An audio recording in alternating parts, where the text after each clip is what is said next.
is Pranav Goa Thakurta from EduTV. EduTV is known for connecting preschools with schools, schools with universities, and universities with corporates. Today's topic is future of passing out class 12 students in 2020. As they are in a dilemma for their final examinations are left, will they get admission in university this year or not? Entrance examination dates are not clear. The students wait for this transition from many years. In fact, they were waiting till March 2020. And all of a sudden, this epidemic happened. We have school leaders and experts from universities today. We have Mrs. Sarika Bembe, Principal DAV Public School, Dehradun. We have Madam Rashmi Raj Biswal, Principal DAV Public School, Pushpanjali Enclave, New Delhi. We have Madam Manju Gupta, Principal Kothari School, Noida. We have Mr. Ashok Daryani, Head International Admission of Sharda University, Greater Noida. We have Dr. Pardeep Kumar, Pro Vice Chancellor, Galgotia University, Greater Noida. We have Dr. Malhar Pangrikar, Head Admissions, Avantika University, Ujjain, Madhya Pradesh. We have Madam Jyoti Dahiya from DAV Public School, Faridabad. We can start with Madam Jyoti Dahiya. No problem. Good morning, everyone. And thank you, Pranav, for having me here. It's such a relevant question. No doubt, not only the student, but also their parents, they look forward for this time to decide, which helps them to decide the future of their world. Undoubtedly, that till December, nobody had dreamt of this kind of pandemic situation, this kind of fear for survival amongst not just one country, but 190 countries put together. Now, since we know that this is a time which is being faced by everyone, whether somebody who's working or somebody who's studying, for class 12, we as educationists can extend a helping hand to them. First of all, it is very important for all of us to make them feel comfortable that it's okay. If good times were there, this is a transition phase. It is a very small time where ripples are there, but soon after this thing gets over, life will be on normal track. You will be able to get admission into the institution for which you have been working very hard. As of now, more than result, more than entrance, it is very important that we are able to keep their spirits in a very high level. If they are in high spirits, they are in having great positivity in their thought processes, they would be able to come out of it. Along with these students, the parents also need to be put in the same category. Now, when the universities, the examining bodies like NEET, JEE Mains, Advanced, and so many entrance exams that happen for even your UPSC, they all are watching this situation. And they all understand that, yes, this is a difficult time. The performance of the student who has been preparing for this for throughout the year will get impacted because of this current situation. So it becomes very, very important that we try to make these children comfortable, confident, be positive, that you are not going to lose anything. You just keep preparing yourself that when the time comes, when the situations normalize, then definitely these examining bodies will be taking the exam. You will be clearing the exam. And definitely you will be getting what you have been working for. You will be able to fulfill your dream. This dilemma is not a very easy thing to remove. Yes, you know that class 12, commerce, business studies paper is still pending. And the children have been wanting to take admission in SRCC, LSR, DU, different colleges of DU, or maybe, they might be wanting to go abroad also for their education. So everything has come on a halt as of now. And with this constant support to them, so that even if they are at home, they should keep that positivity, they should keep their routine, and they should keep on revising, they should keep on studying. They should keep on staying connected with the teachers, their institution, their fellow mates, and counselors. The school counselors, they play a very, very important role along with the teachers and the principal. So I personally feel that no doubt this is a time of dilemma. This is a darker area I think whenever we would be talking a couple of years down the line, it will be in the history, it will be written in the history that how difficult it was for this particular age group to carve the right path for themselves. And I'm glad that you have chosen this very, very relevant topic today. And I feel that all of us are going to share our thought processes. And yes, something very, very concrete, something very encouraging is definitely going to come out of it.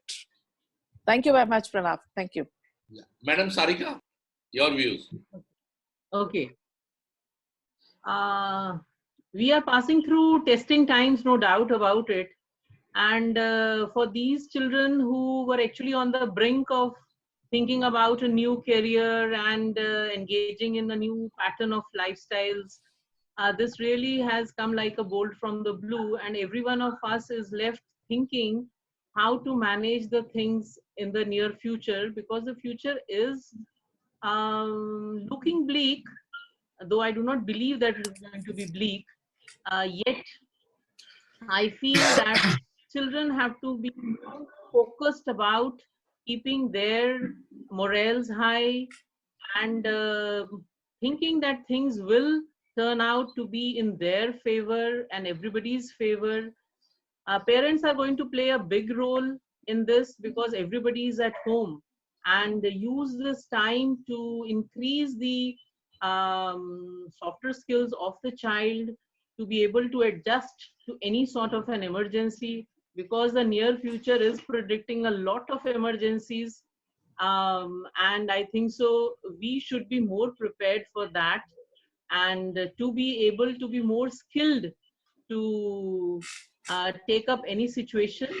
And children need to keep in touch with their books, those whose exams are left in the mist. And as soon as the CBSE or the state announces the ongoing exams, they would have to work afresh and be prepared to give the exam. And I really think that this is a big change in all our lives, and probably it is going to be for the good. I believe in that, and hope the children of this class 12 batch will see a lot of positivity in this also, because every cloud has a silver lining, as we all know, and we have read and we believe also. So as a principal of a school, I always tell the children that some things which do not appear to be good to us actually have a very good prospect later on. So this is what we have to keep the children tuned to, that dear children, things are going to be better, and maybe this is a time to revisit your own career thoughts, yourself, and many more things which are going to be looking more rosier a little later than this thing. Thank you, Madam Sarika. I would request Dr. Malhar Pangrikar to come in. Yes, sir. Yeah. So, very good morning to all, first of all. And thank you for inviting me, because this is a right topic and the message should go in a right context. The challenges are in place. There are state governments who have completed their examinations, and there are certain boards, those are pending with few of their papers. The scenario, I feel, will not be cleared as on date, because UGC, University Grant Commission, who plays a key role into, academic sessions and their intakes or their academic activities, has appointed two commissions, one with the Punjab University Vice Chancellor and one with IGNOU Vice Chancellor. Both have suggested certain changes in two angles, one with the fresh intake, one with the exit. So exit may not be the relevant right now, but for the intake, I feel with the Indian context of education, we were not prepared for any kind of online transition. But yes, there are few good universities, institutions, I would say, who immediately adopted the situation and moved ahead. So now, considering what would be the immediate scenario, student need not have to worry about it, because it's an ecosystem which has got disturbed. It's not only them. So it is universities, good institutions, better courses have got impacted. So with us, we have design, we have engineering, we have basic sciences, we have basic courses as well. So for them, we have not halted at all.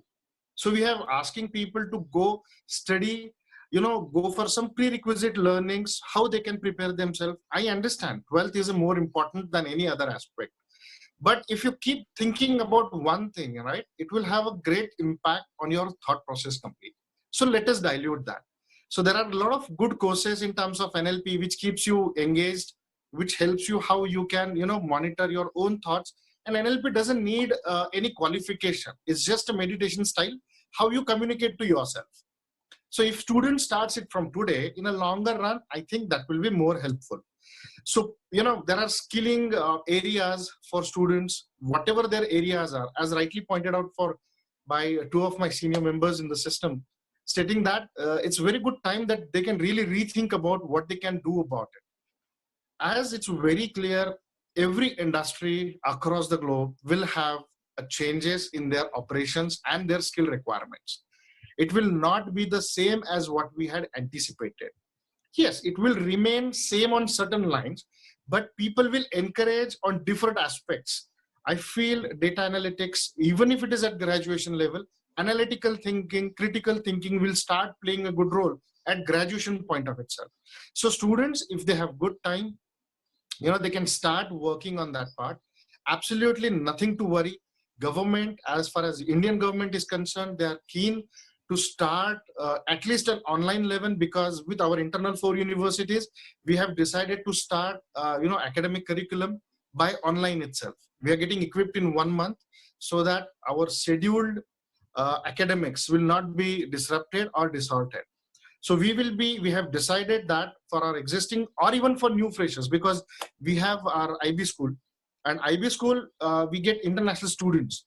So there are students though who wish to join, but unfortunately we know that globally it's a lockdown. Scenario is as worse, rather it is, even worse than the World War II. So then the economic deep, what the deep depression we had, we are observing bigger than that. Almost 80% of the world is closed. So for these students, entire semester, we are converting it into online, 100% online. So even if you have something to learn, there will be prerequisites. We will have naturally with by some good entrepreneurs, they have developed multi-conferencing units, multi-conferencing devices. So with that, we have started working on that aspect, how even assessment on online can be happen. So even if a student has learned thermodynamics in 12th, how that can be assessed. Even if they want to go for practical assignments, how that can be executed online, at least for first semester, because the numbers in India and global are not in any of the favorable, to mobilize any activity. So let us accept that and let us start working. So we have started working. I think many of the universities will also work in a similar way. So I feel students can start working on upskilling and horizontal skills, which they can acquire at this point of time. Even if it is hobby, doesn't matter. Even if, there is 21 book with Novel One, if you know about that guy, he has published a book with 21 skills which would require in 21st century. So even if I understand students at 12th level, but parents can decode that. If they can decode, help them in understanding what skills they can literally grow with it. I think to start, I feel this is more than enough. So rest assured for all the stakeholders that government is keen, and hopefully everything is get settled down by September. I think we should be getting things dust to get settled down, because near future I don't think it will happen, as all the metro cities are densely populated. Per capita is heavily per capita in terms of COVID infections, tests, every complication situations are there. So it will take some time. That's what I feel. And yes, it's an impact with the stakeholding capacities and not exclusively with the students itself. Thank you, Dr. Malhar. Now to request Mrs. Rashmi Raj Biswal to come in from DAV Public School, Delhi. Thank you, Pranav. Thank you, the whole team of Edu TV, for what you people are doing. And even at this time, keeping us, our minds also ticking and wondering and discussing important issues is something that you people are carrying on. Thank you. It's a wonderful initiative. Welcome, ma'am. the topic is interesting because I feel that students who study in any kind of a school, right from nursery to class 12th, it's a 14-year journey. And I think class 12th is considered as a crossroad. And from there on, they move to their journey ahead to the university, any college, organization, professional, otherwise they move on. But right now, unfortunately, we all of us are in a state of suspended animation. And we really don't know what the future holds for us. And these students are more worstly affected because they're in the mid of their exams, and the evaluation has not reached anywhere. That's one very major concern, because CBSE has just started the evaluation process and there's a mammoth amount of evaluation pending. So how do we get that evaluation online is something the CBSE is still pondering and wondering on. And only if the evaluation is done, then we can go ahead with the concept of a result coming out. Well, all this is on, and this is something that the government, the stakeholders at that level are thinking and worrying on and working on that. So these students have to be assured that whatever is being done, and I think the CBSE has also been sending us circulars and fillers related to that, that whatever decision is taken, it will be taken which is going to be student friendly and in accordance with what is the best for the students. So that's one thing that should assure the students that they can relax and they should concentrate on what is on their hands. The preparation for the pending exams, getting themselves skilled, as Dr. Malhar just mentioned, that they can try getting themselves skilled into something which will help themselves. Because we all of us have to agree that might be we are in a suspended state right now, but tomorrow we will be coming out of this lockdown and we will be trying to normalize, back to normal life. But will it be normal? That is a big question, because I think things are going to be changed forever.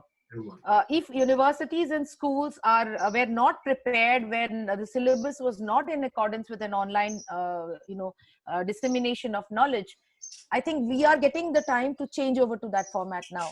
So probably tomorrow, even school education is going to undergo a drastic change. Similarly, as university education is being predicted by Dr. Malhar on the panel. So I think these changes are going to be there. So how good are we at this kind of adaptation to these changes is what is very, very important. We are in very, very worrisome times because we really don't know. The media is giving us all kinds of news. We are into all kinds of information that's filtering down to us. So all of us are worried. But it becomes the important work of not only the stakeholders, that is the school, as well as the parents, to try and calm down these children, tell them that there is a way out. And as they say, yes, there is a light at the end of the tunnel. It's a bad phase, and we have to shift to important things that is necessary for us, and remain calm, positive, and geared up to meet these challenges. Thank you once again, Pranav, for the opportunity. Thank you, ma'am. Wonderful. I think we'll have to go to the new normal. I would request Ashok Daryani, who had been interacting with the student from, I think, so many years. Daryani Sahab is heading admissions at the famous Sharda University in Greater Noida. Thank you, Pranav, and thank you, everyone. To tell you very frankly, of course, this Corona declared pandemic has really affected our international reach, our international admissions, definitely. And since this whole country is locked down, and I think this is the biggest challenge we had in the recent times. The whole world is under shock. And but I always believe, and we always believe this might be a challenge, but at the same time, this is an opportunity as well for all of us to change and to adapt ourselves. And if I see, and if I can, I have been watching and I have been reading. I think all the education, most of the education providers have accepted and adapted to the change which is required, in a long-term or in a short-term basis. As far as the students are concerned, and of course, I would really like to advise and suggest, yes, this is the reality. We have to accept this reality. We have to adapt to this to reality, and at the same time we have to be responsible citizen. We have to be a responsible human being in terms of sustainable development. Recently, in 2019 November, there was a conference in UNESCO. There's a United Nations Educational, Scientific, and Cultural Organization, and rightly I think ahead of the times, they had set up a new global framework, Education for Sustainable Development. That was the period between 2020 to 2030. And there they had emphasized, the focus on soft skills such as critical thinking, problem solving, leadership, and communication. These are the qualities which equip students with the right tool to deal with these challenges. And what they named this framework was Education for Sustainable Development. And now I think the importance of that education for sustainable development is very much real now. And if I see Indian scene, there are approximately, I think, 1.5 crore of students who have appeared or I think few of the exams have left for the school leaving exams. And out of that, 50 lakh students hopefully will be seeking university admissions. So as far as our preparedness is concerned, I don't think Dr. Malhar has already, spoken about our preparation in terms of online teaching, in terms of delivery, in terms of engagement. But I think students want to hear about the admissions.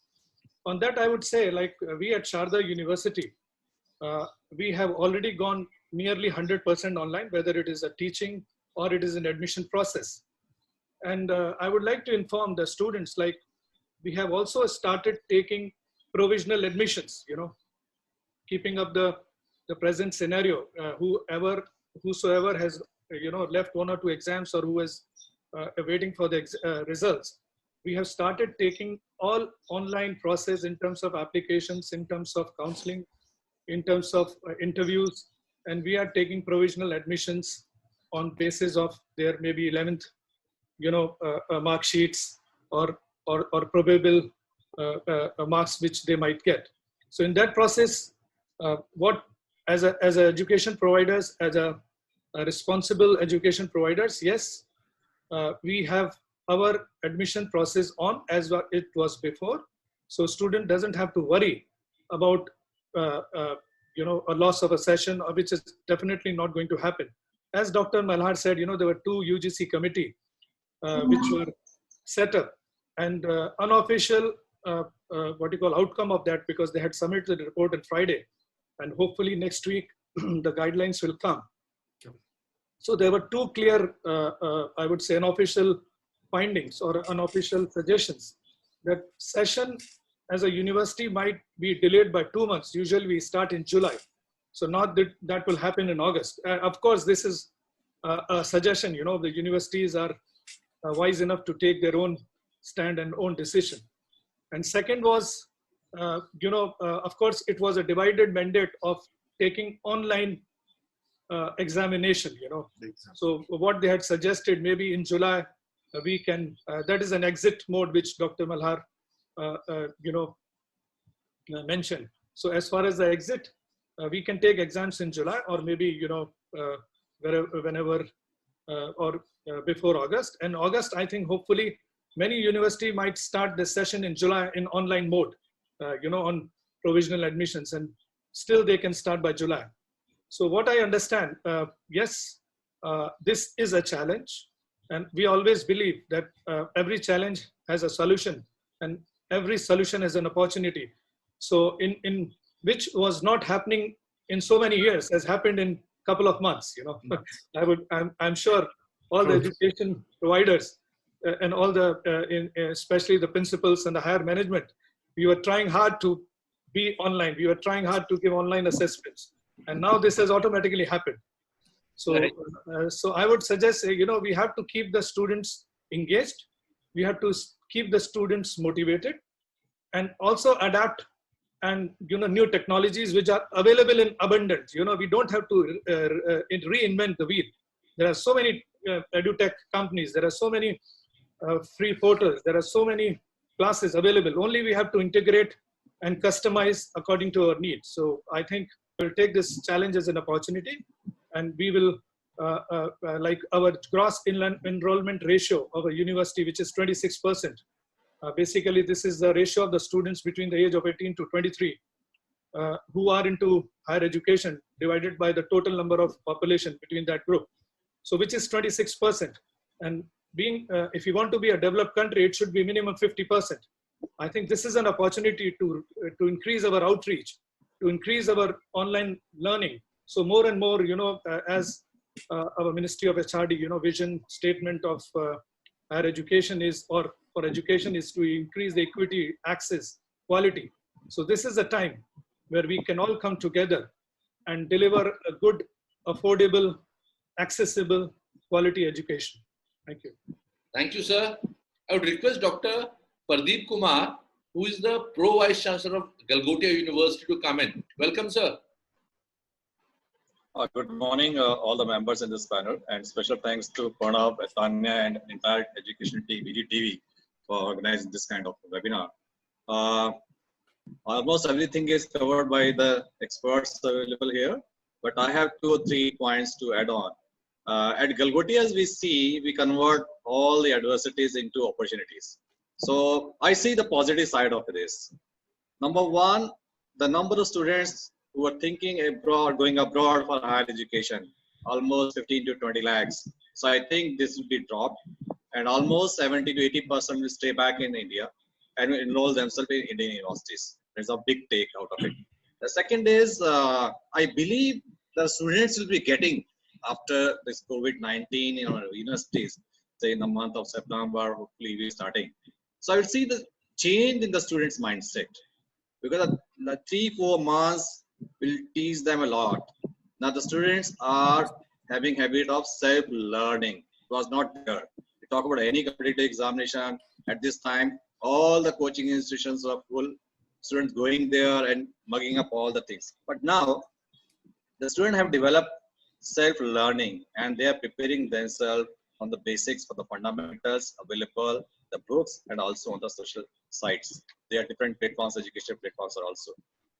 In university also, in Galgotia University, we teach one syllabus, one course to almost 50% of our students, technical and non-technical. That is disruptive technologies. So what is this? Disruptive, now what we can see, that everything is changing so fastly, you never know what will happen next 6 months or 1 year.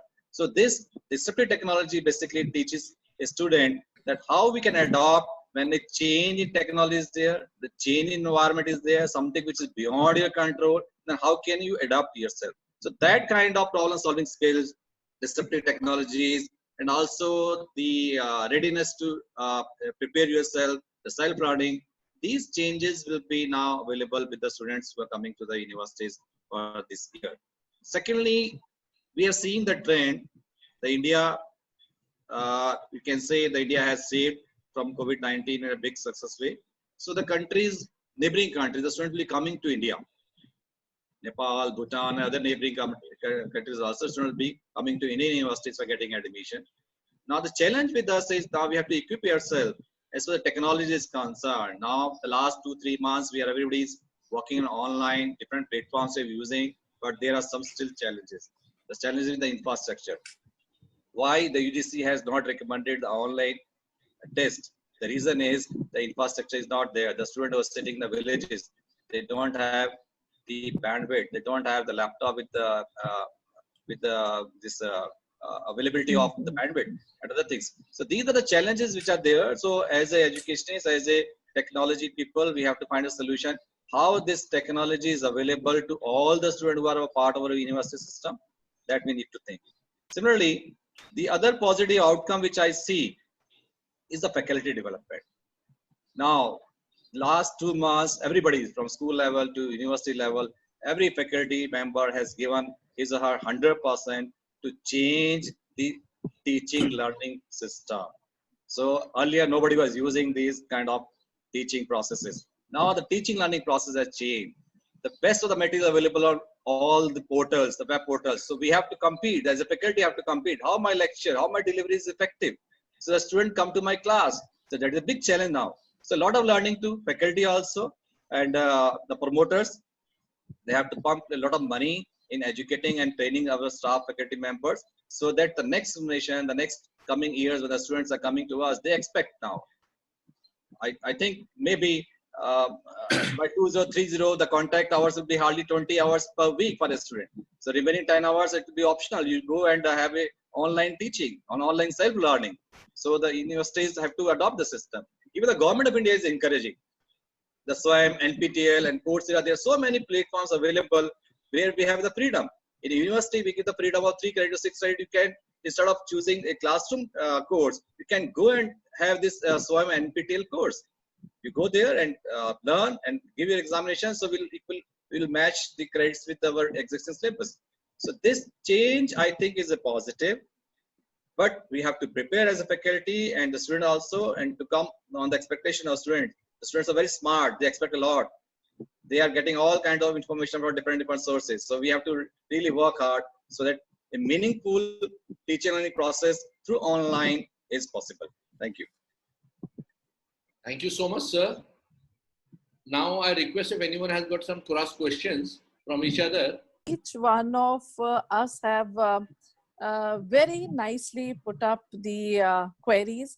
We have, I think, shared our thought process very well. And we look forward that when the parents, students, and fellow colleagues are going to watch this recorded version, they will definitely have a big takeaway from this. Because each one of us are having a common goal, positivity around, and close-knit support of the parent, teachers, and school counselors with the student, and then peer group. The student among themselves make a very, very strong peer group. If we have a positive thought process that life is full of experiences, so this will also be counted as one of the experience and will make you a better fighter, a better person, student, a very, very fantastic human beings on the whole. And I would like to convey my sincere thanks and congratulations to Pranav for having all of us over here. And EduTV is doing a great work in the field of education. Thank you so very much and wish you all the very best. Thank you so much. Pranav, Dr. for Manar. giving us this. Yes. Before we conclude, I just want to submit one, suggestion here, because we have a good blend right now. We have a university representation, international representation with the form of Ashok sir, Rashmi madam, and Priya madam, as well as with Pradeep sir, because he's an established organization in the certain areas. I feel this change is a permanent change. Yes. So, as very rightly pointed out by Pradeep sir, looking at the main stakeholder, that is student as well as teachers, the model will change for these two very drastically. Yes. So with our places, with our institutions, yes, we are open for admissions because it will not stop certainly. And as rightly quoted by Ashok sir as well, universities have also, I mean, we are also started offering the provisional admissions on predicted scores for IB and ICSE students. So that is the case, but the model of learning at school can be encouraged that it could be a group learning model. So problem identification, identifying probable solutions, working on them, executing the learnings, and at the bottom of it, what we have learned. So this model, in a way, somewhere we are anyways practicing in classroom orientations. Now this can be really done in school as well as the selection and assessment pattern. So this we have anyways adopted, and this is a good time that schools can also start disrupting into their own models. I believe they have a delivery freedom in that, because we've been using that freedom across our CBSE, state boards, ICSE, and IB. So with that, I will also conclude and really thank to Pranav ji for inviting me onto this platform. We'll be connected for many other further discussions, provided this environment keeps on healthy lines. Yeah. Okay, Pradeep sir. Dr. Pradeep, yes sir. I have a suggestion for the schools, if they can make it a part of their curriculum also. If the students are being trained in, say, the interdisciplinary courses, why only a science student is reading only science subjects in 2 years, 11th and 12th class? So if we can make some content beyond the syllabus, some interdisciplinary courses, because the future future demand is the interdisciplinary courses, not only in one particular course. For example, in our engineering courses, we have the agriculture student also, the management student also, the nursing student also, and they are making the wonderful projects and other things that research are doing. So at the school level, if we can plan this kind of the interdisciplinary approach, then it will definitely help students in the higher studies. Sure. Sir. Wonderful. Well, Pranav, I'll like to add one thing. So what I understand, the US system is supposed to be the best system in the world. and everybody is trying to, adapt that kind of system. So as Dr. Pradeep said, 20 hours of contact hours, which is already happening. And the best thing which has happened as a university, as education providers, we were trying to change UGC. We were trying to not change UGC, trying to tell them like, okay, this is how we can flexible credit-based system or contact hours or teaching, teachers students ratio. So what good thing has happened? Now UGC is recommending to go online. UGC is recommending to do all the changes. We were trying hard to, ask them to please set the guidelines according to the latest system. So this very good thing has happened, and I think the regulators, the government education stakeholders, the regulators have watched this situation, and now they are forced to adapt the system which is being followed as the best education practices. So I think this will really help India to position ourselves in whole world, and nobody can deny the changing scenario, how US has reacted and how China is being accused. So India has a good opportunity in all areas, including education system, to provide the best available education system at the best available price. So I think this is a good thing which has happened, and it's a blessing in disguise. Thank you. Yes, sir. Thank you, sir. Thank you. I'd like to thank everyone.